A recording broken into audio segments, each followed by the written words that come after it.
Yeah, hello, welcome everybody. You are now live with us, and I will reveal who us is in a second. I guess all you can see right now is this big fat splash screen that says Innovation 2022. But the reason why we're putting that up right now is because here at OpenLMS, we are fantastically excited. Is that even a phrase? I don't know if that's even a thing we say in English anymore. But we're actually going to have our first in-person event as a company. We've been around for almost 2 years now. We're a smash up of, what was Moodle Rooms and eCreators and eThink, and now we're a company called OpenLMS. We've been around for 2 years now, and we're actually finally going to have an in-person event in Phoenix, Arizona on the 18th, 19th, and 20th of October. It is the capstone or the culmination of our eLearn Success Series, which, we had a session on instructional design in February. We had a session on instructing itself, like being a teacher or professor in May. And we have an ed tech and data science session coming up in July, but then this one's going to be in person. Pretty excited here. But today we're here to talk to a gentleman named Andrew Barry. So let's bring him up on the screen and see what we both look like. Ta-dum, there we are. Shazam. You just got to learn which buttons to click. Right. Andrew, how are you today? I'm good, Ladek. How are you, man? I am fantastic. I love that you also put Curious Lion in there because that is the company that you founded, work for, do all of the magic for. Where do we find you sitting? Where are you in the world? I am in Middletown, New Jersey. So it's the North New Jersey shore. I'm going to guess that you're not from there. I am not. Yeah. Well, you nailed it. Believe it or not, I've been here. I lived in Manhattan for about 12 years before this. And so this is our first year down here. So yeah, it's about 12 years in the States, but I don't know if you can guess where I'm originally from. Tasmania. Wow, at least you didn't say Australia. No, South Africa. That's, you know what? I think I knew that. I did know that, right? On South Africa, sure. Yeah, Cape Town, South Africa. Cape Town, South Africa. I have had the pleasure of flying through Joburg. And I've even been to Lesotho, but for some reason, I never, stepped outside and actually experienced South Africa. I'm very disappointed in that. Well, that's something we'll have to rectify in the future. Absolutely. But yeah, North Shore, New Jersey. And many people who have listened to this podcast before know, I mean, I lived in Hoboken for a couple of years and I worked down in now Asbury, near Asbury Park there. Yeah, so you know this area well. Yeah, I used to live in Hoboken as well. Fantastic. All right, cool. Andrew, now that you're on the North Shore of Jersey and Curious Lion has followed you there, obviously, tell us about, give us the 30 to 60 seconds of what Curious Lion is and what you do. Yeah, so we're a learning culture advisory firm, fully remote. We're 12 people right now. And we work with typically B2B SaaS companies that are in a sort of early growth or high growth stage. And we help them create systems for learning so that their people can learn bottoms up instead of top down. And I love that you nailed it there, because that's what we're going to talk about. I want to know the difference between bottom up and top down learning. But before we go there, I want to first compliment you on, as we always do, you do a little research on who you're going to talk to on these podcasts and whatnot. I love that the first thing that you see on the Curious Lion website, it says, learning isn't the transformation of isn't the transfer of information. It's the transformation of the learner. I got to tell you, I don't mean to be sappy on a Thursday, right? We're recording this, on top of June, Thursday, but that's powerful stuff, because when you come right down to it, right? Tell me why did you put that out there? Why is that so important to you? Yeah. So this started from me. I started Curious Lion 5 years ago. Okay. When I first started it, I think as most people who start companies, I had a great idea of what I thought the market wanted. And I went out there to create better top-down training. We were going to do, beautifully produced, high quality video production, in better instructional design approaches. We were looking at, I was looking at, it was just me at the time, basically, but I was looking at AR and VR and, these kind of things, like, okay, how can we improve this top-down approach to training? But what I realized, and I actually learned this the hard way, and that I slowly started building a team. We got to 4 people at one point, and I got a message in 2019 from one of them saying, I'm leaving. And at that point, there was another one. It was almost had a foot out the door. And so I was faced with losing half the team. And, if they had left, we would have been screwed because we had all these, client projects and deadlines and all that to meet. And so what I realized is that I wasn't developing them. I wasn't mentoring them. I wasn't coaching them. They weren't learning from each other. We and still are a remote team, but they were completely siloed from each other. They were left on their own to figure stuff out. And I was creating content for them as well and putting it out there, but I was just sort of expecting them to absorb it, and to internalize it. And we weren't discussing it. We weren't getting together and figuring out, what it meant to us. And people weren't taking time to reflect and all these good things. And so at the time, I was also getting into the world of, those who've been following. There's this big rise of cohort-based courses from the creator economy, right? So this is the CBCs that are coming up in that space. And so I joined a whole bunch of them, and I spent an excessive amount of money on online courses. But pause for just a second, and I want you to continue. But for those who don't know, what's a CBC? What does that mean? Yeah, so CBC is the sort of coined term for cohort-based course. And okay, so cohort-based course. Okay, cool. Yeah, so these like time-bound, people come together for 4 to 8 weeks and learn in live sessions with each other. Which not ironically, but it's literally the antithesis of the MOOC, right? The massive online course, where it's just like, hey, 1 million people show up and just kind of go through this self-directed learning, which clearly doesn't work.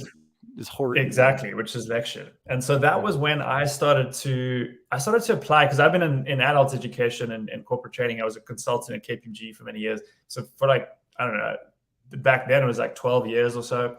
And so I started applying. I started dissecting what they were doing well in cohort-based courses. I started writing about that online, got on a lot of entrepreneurs who were running these courses, noticed it. I started working with them. I eventually ran my own course of 150 people last year, teaching them how to create online courses. Anyway, so this was like a bit of a distraction, a bit of a side business to our main work, working with companies. But I learned a lot on, the thing with online course creators is they are pushing the boundaries of education, but are doing it through market forces. Like the best people are, they're not self-selected, but the market decides who's doing well and rewards those that are really pushing the boundary, right? Because it's really hard to sell an online course and to run a successful one. And so I was seeing that these ones that were phenomenally successful were doing some really cool things. And what they were doing was the antithesis, like you said, of what we had been doing to that point with companies. And what they were doing was quite simple. They were bringing people together to talk about their experiences through a common language that was provided by the instructor, by the course creator. And they were building things. We were creating things. I joined courses that helped me better take notes. I joined courses that helped me become a better writer, better speaker. And so everything was about doing those things, getting feedback from people, applying different principles, and just making, that deliberate practice approach that Anders Ericsson talks about. And it just made so much sense. And so I went back to one of our clients at the time, one of our earliest clients, PagerDuty, and I pitched this idea to. Did you just? Sorry for the comic break, but did you just say PagerDuty? Yeah. not like as in like the old school pagers. I mean, I think that's where it originated from. Holy so it's like an incident. Yeah, that's awesome. That's fantastic. Sorry, it's great. Their mascot is Pagey. It's like a little pager. That's awesome. That's so cool. That's cool. And they do like incident response stuff for engineering teams. Yeah. All right. Cool. Yeah, and that makes total sense, right? Because you're the person who's on call, and like you get the beep, and you've got to respond within 30 seconds because of course, because the servers are all down, or like that building is on fire, or something like that. Exactly. Nice. So they're also very forward-thinking in their culture and their approach to developing people. And I'm lucky enough to work with someone there, Felicia Jones, who's phenomenal. People should definitely give her a follow on LinkedIn, look her up. She's a pioneer in a lot of this stuff. And so I pitched this idea to her, and she loved it. She saw the potential for it. So we ran, and then this was key because I needed an opportunity to put this into practice to see if it would work in a company setting. And so we piloted it back in probably early 2020, actually maybe even late 2019.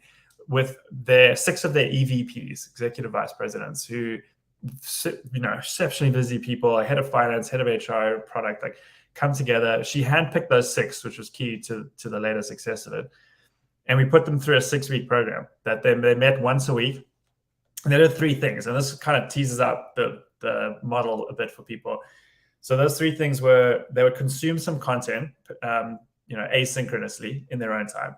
The goal of that was just to give them a common language. So I'll use an example. We introduced them to Carol Dweck's growth mindset, fixed mindset model. And it was, we probably pulled her TED talk on the topic, maybe find some blog posts, like nothing fancy, right? Just give people, we're not aiming to test them on what are the 6 features of growth mindset, blah, blah, blah.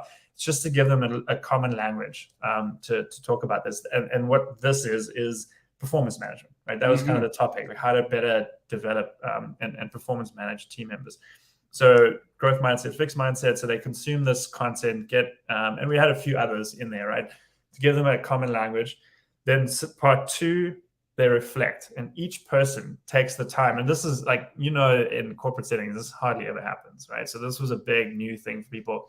Block 20 minutes on your 30 minutes on your calendar, reflect on what you've just consumed. What does it mean to you?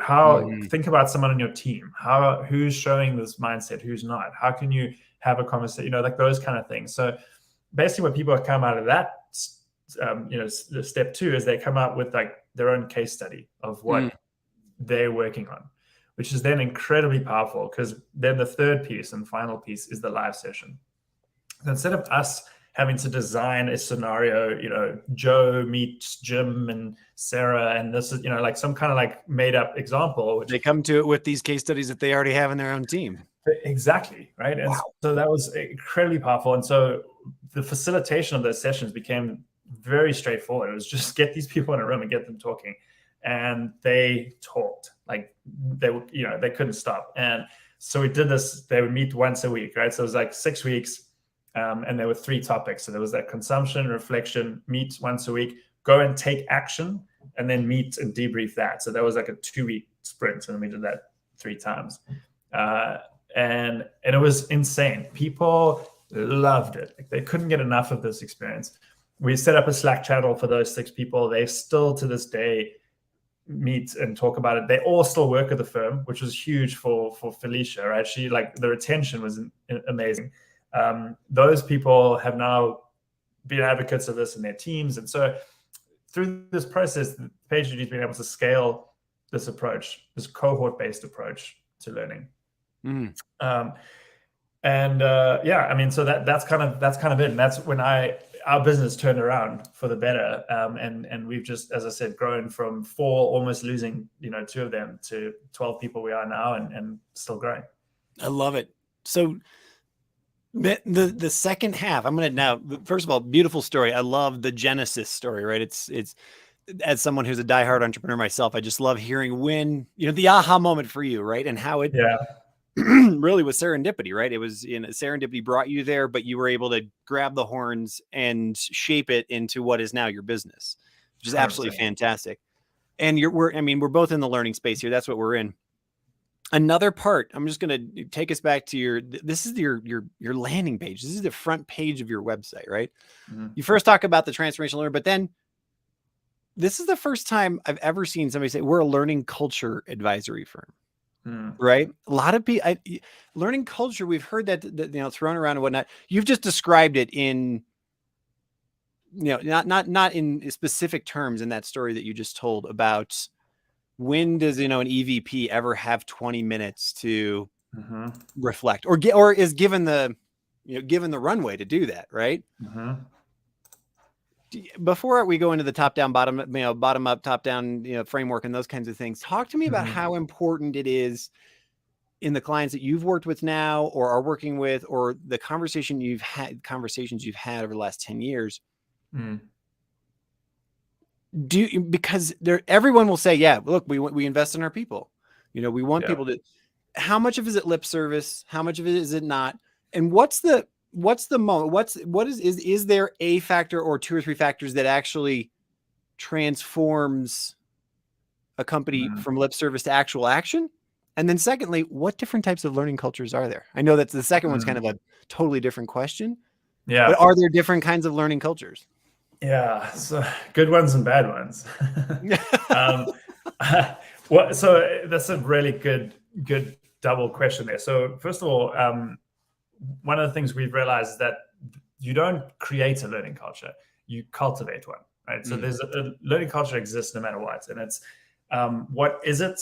It is the sort of commitment and willingness of people to see learning opportunities everywhere and to take ownership of their own learning, and to mentor each other through that process. So kind of this idea of the journey that everyone's on, and we're all at slightly different points of that journey, and we learn best from those just a step ahead of us, and we're the best teachers for those just a step behind us, right? So that's kind of like when a whole company is coming together to do that. And so yeah, you've got good and bad learning cultures. I think what is the first question was kind of like so what's the factor that you've seen with your clients that shift from lip service about, hey, we invest in our people, we have we want people to learn, the shift from actually from saying it and having the resources to one where it's like you can really feel it, like, oh my gosh, this team actually grows every year, or when we have a new cohort come in and during their intake process, you can feel like, oh yeah, they know it. Like, is there a factor you've seen that actually makes that shift? Yeah, so there's a few. I'd say like the most important ones. We're actually busy working on a diagnostic for this. So we want to really try and objectively measure healthy learning cultures across companies. I'd say for me, like some of the key things that have to be in place are, tone at the top is such a cliched way, but leadership demonstrating certain things. What is that? They need to be showing vulnerability. They need to be sharing mistakes that they're learning from, because that's the learning opportunity, right? When you make a mistake or there's some sort of failure, like turning that into a learning opportunity is one of the key aspects of the learning culture. So the leadership doing that, and then therefore creating, this is the second piece, a sort of safe environment of trust that people can go and take risks, run experiments, learn from them. For those out there that are listening to this and going like, that sounds like the Wild West, I would never want my company to run like that. There are other aspects, right? Another piece is like having clear decision-making processes, so people know where sign-offs are needed and where they aren't, and where their sort of boundaries are. So you do need some boundaries, but having those in place gives people still that room to be creative, to take risks, and to learn, right? So those are two or three, I think I said, key things. Another one that we started to realize is so important is the intentional management of knowledge. So when people come together, there's a difference between sort of knowledge that can be put into a book, right, and like learned, and then there's tacit knowledge, which is like the nuanced, dealing with people, being in complex, ambiguous environments like B2B sales, for example, for our clients. Those kind of things you can't write a textbook on, right? Every situation is different. Everything's unique. It's so people-based. Like there's just so many things that go into that.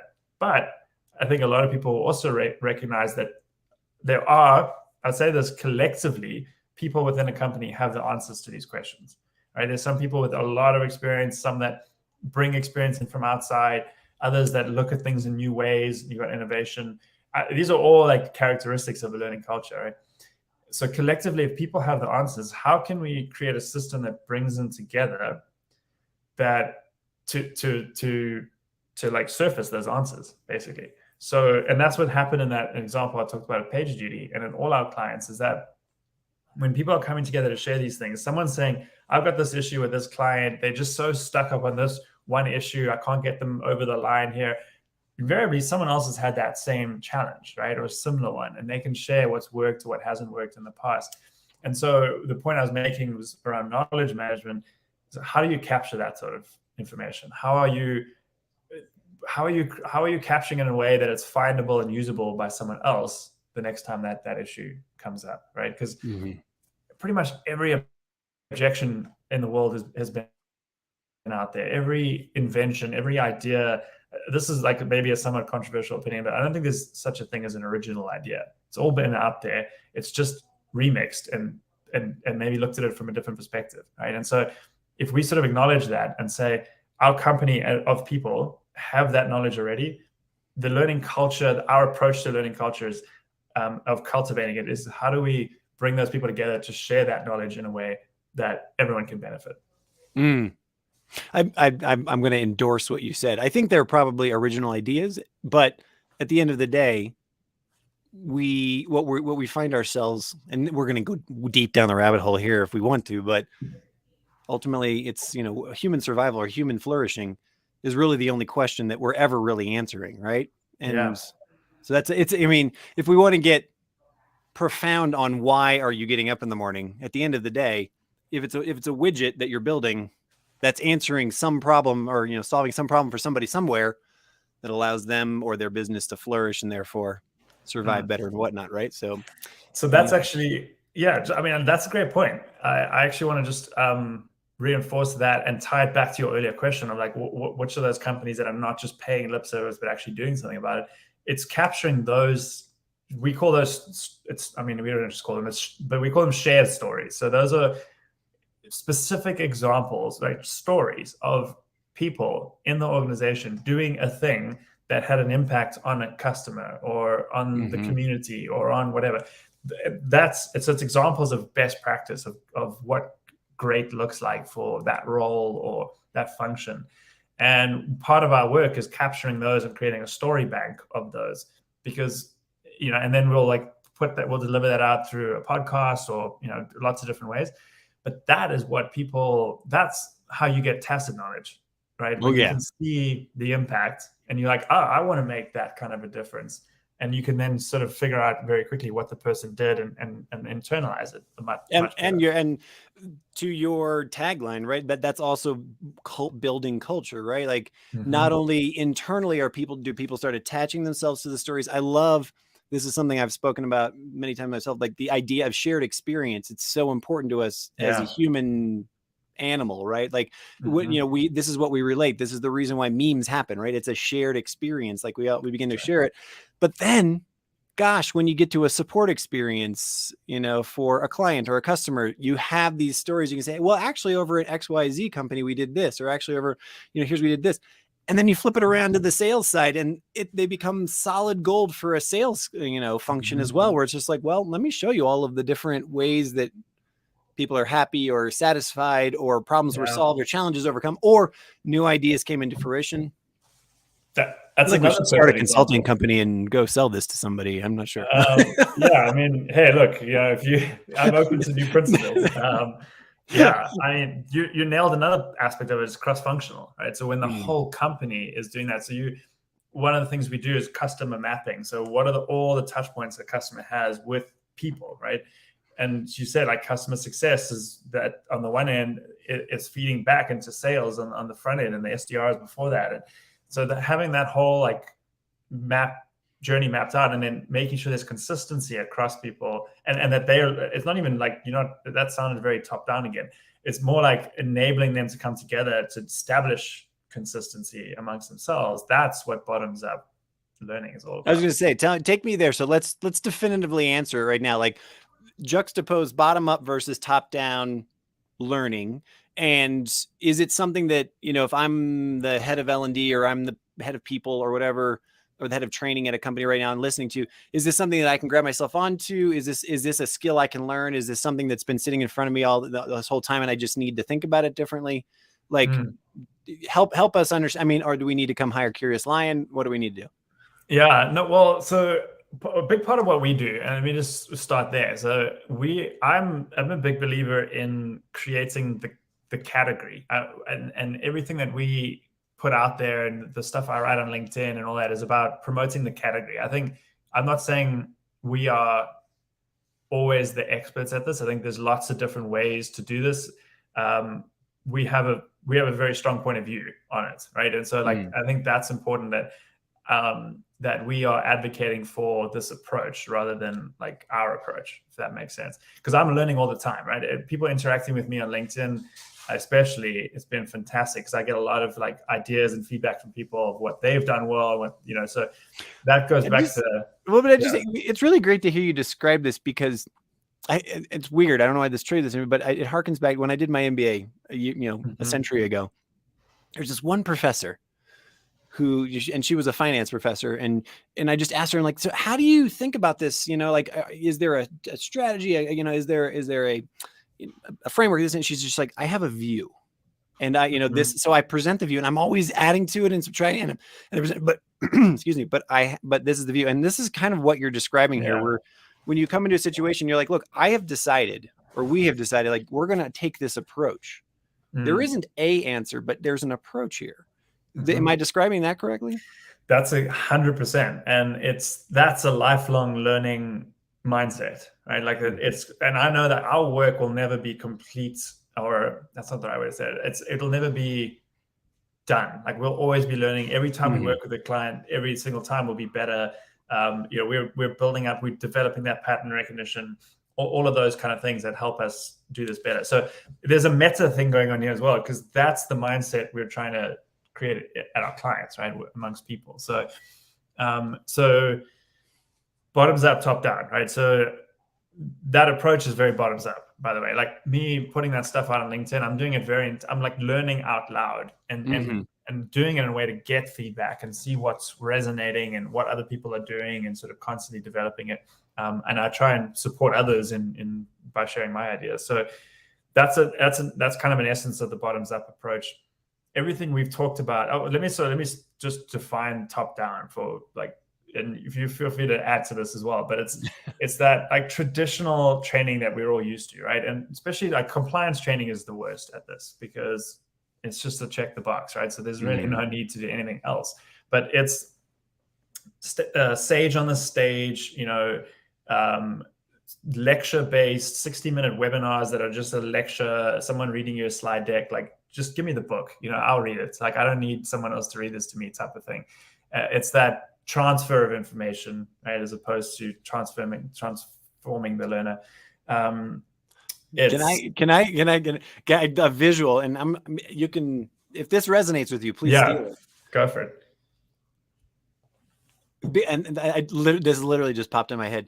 If you find yourself sitting down and looking forward at a screen, at a person or whatever, being prepared to receive information, that's top-down learning, right?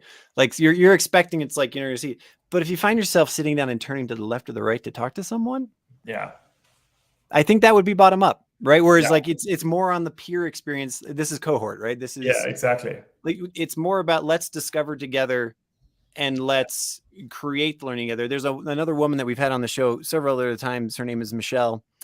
She used to work for My Learning Consultant. She now works for Moodle USA, but this is her, huge mantra. It's like, why are you even creating the content? Why aren't you asking your students to essentially build the course with you, or build the material with you? And you're going to discover so much more that way, right? That's exactly it. That's exactly it. I love that analogy of like, if you're just passively consuming something and just staring at a screen versus like interacting with people. And so it's like, to us, so top down becomes then, if you sort of like zoom out, it's like, that's top down. That's where people often stop, right? Okay, we're cool. We've done a needs analysis. We figured out people need to know this thing. We packaged up a really solid 90-minute webinar and teaches them everything they need to know, present it. Cool, we're done, right? Let's go on to the next needs analysis kind of thing.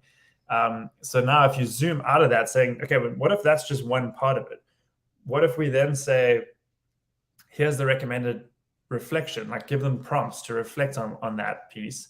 Well, first of all, not make it 90 minutes, right? Like let's get serious about that. Like let's figure out what is the essential common language that they need to develop. What's the mental model framework that they need to be introduced to?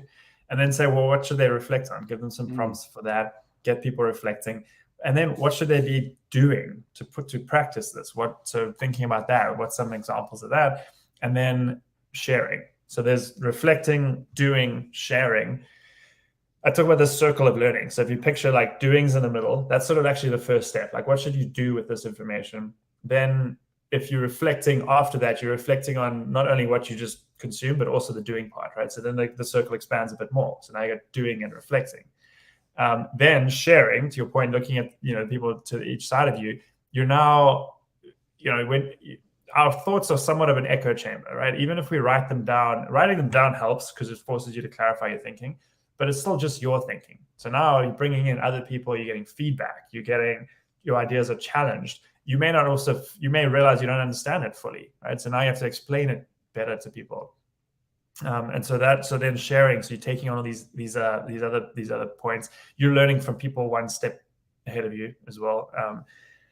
And then finally, the fourth thing that we add to this circle of learning is teaching. So, and I sort of touched on that already, but like then the ability to then explain and share your experience with others helps you learn better, because you start to like see what resonates. That's me writing on LinkedIn, right?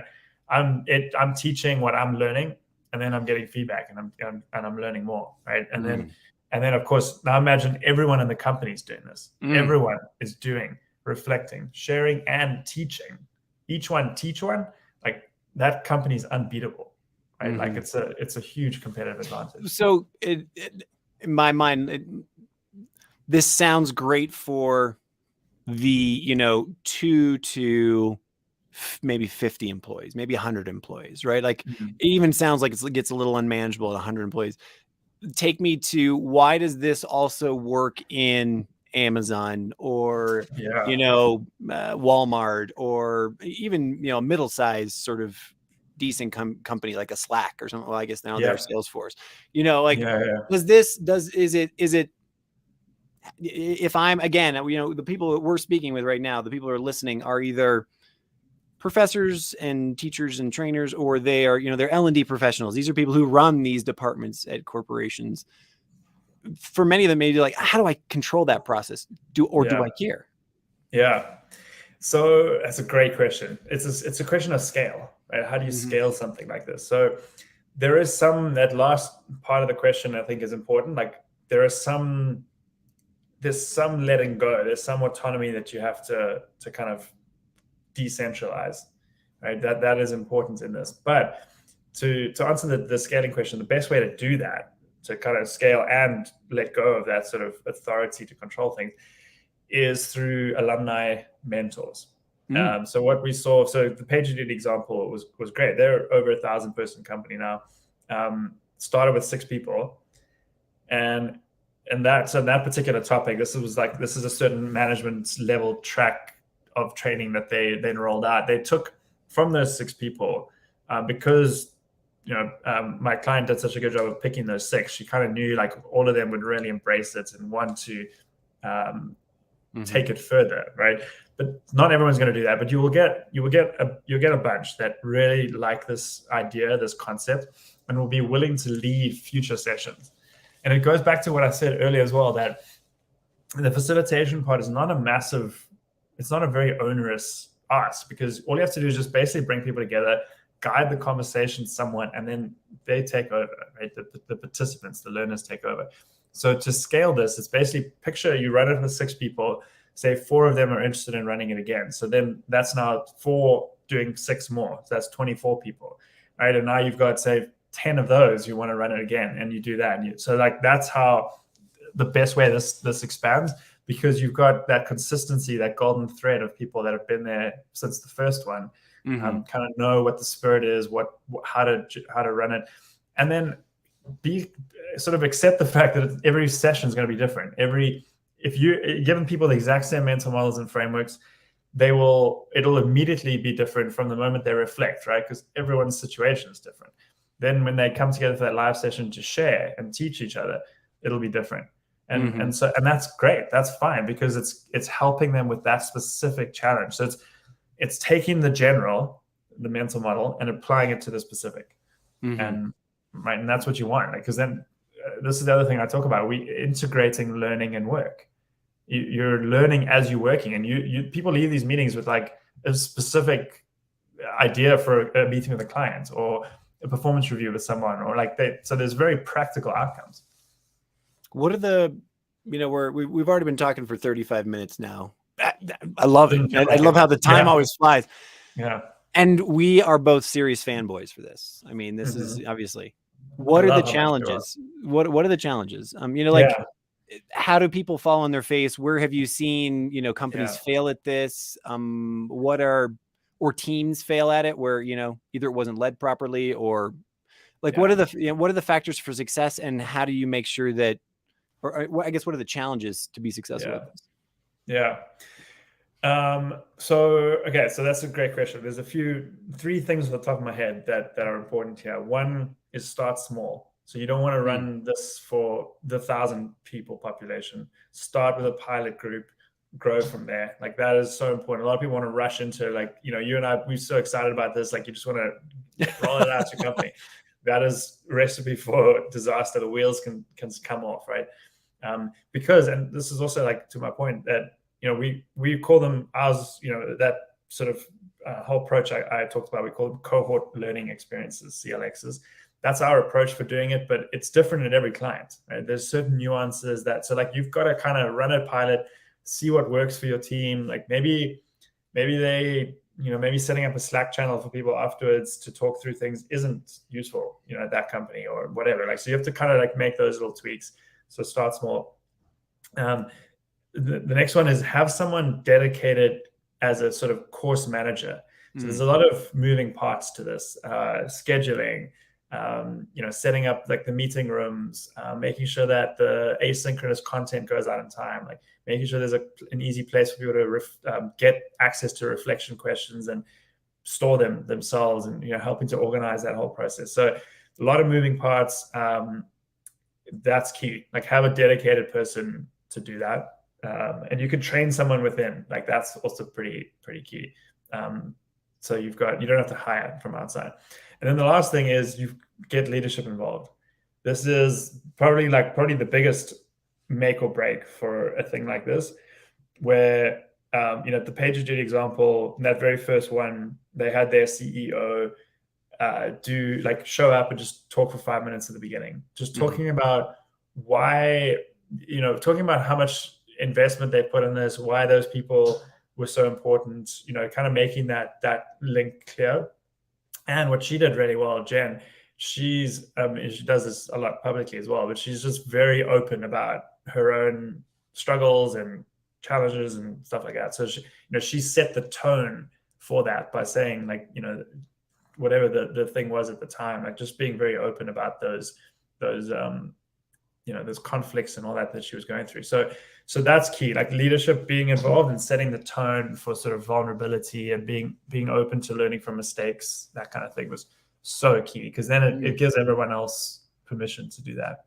For sure. I've also heard as well that not only, because again, that goes back to learning culture, right? Like, allow, you know, when you have the person or the people at the top say, you know, this is acceptable and I'm going to participate, it's a huge breath of relief for everyone else, right? Or it's an open invitation for others as well. What about consistency? I've heard before that, you know, if you want change to happen, if you want, you know, a new policy to go through and really be effective, like, it's something that you have to communicate as leadership literally till you're blue in the face, right? Like even though you think you've said it 20 times over the last 3 months, but really you need to say it 200 times over the next 6 months for it to actually has that been your experience, to, like, bend culture, to change it, to move it?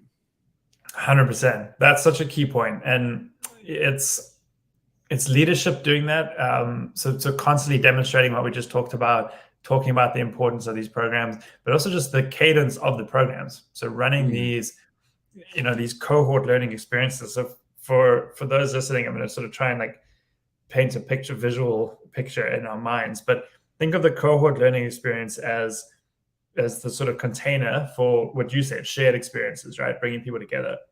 Now picture a whole bunch of those lined up one after the other, and think of that as a learning program. So that's like a series of these cohort learning experiences. So you might have one on, you know, growth mindset, right? You might have one on how to give feedback, one on delegating. All of those together is part of a program that is about making people better managers. Okay. Then look at that as so basically then think of it like another program that's for how to effectively close deals in the sales process, and another one that's, you know, for customer success. So what all of the collection of those programs is the learning system. So you're starting to develop habits and routines of learning a new mental model, reflecting on how it can be applied to your situation, and discussing it with others and taking action. And that's the system. Mm-hmm. That's bottoms up learning, where people are innovating, they're problem solving, decentralized, right? They're coming up with new ideas for each other and for the business. And that's what starts to happen when it's the habit or the routine to do these things. Fantastic. Andrew, there's one last question that I have for everybody that I bring on the podcast. Cool. And it's kind of a curveball, but all right. What are you excited about? You've got this company, you're growing, you know, you clearly have a topic that you're passionate about, but you, individual, it could be in the learning space, it could be some new technology, it could be a shiny new object, it could be a process, an organization. What has you jazzed for the near term, you know, like 6 months, 12 months out? Wow. I mean, this has me jazzed forever. This is kind of like my, this is what keeps me going. And that's potential in others. I just think like I'm the underdog, right? Like the quiet person in your company that's doing incredible work, but not getting recognized. The individual contributor that has a really unique insight on a customer problem that no one's heard yet, mm-hmm. you know, that's sort of figured that out themselves. And the ability for those people to come together in a safe, you know, trusted learning environment to share that knowledge with their colleagues, and for that knowledge to eventually spread throughout the organization and become common practice, you know, so turning like common knowledge into common practice, and it all stemming from the potential in each individual. That'll keep me going doing this forever. Fantastic. Andrew Barry, you are the founder, the creator of a company called Curious Lion. You are building learning cultures, or you're helping other companies to discover their learning culture and transforming learners all over the world. I can't thank you enough for taking time to be on the show today. Vladek, so fun to talk about this stuff with you, man. I love what you're doing here. And for those, as I say, thank you. You see on our screen right now, I encourage everybody to come over and join us for Innovation 2022 in Phoenix, Arizona, October 18th to 20th. But until that time, thank you so much, Andrew. Have a great day. Thank you. Thanks, everyone.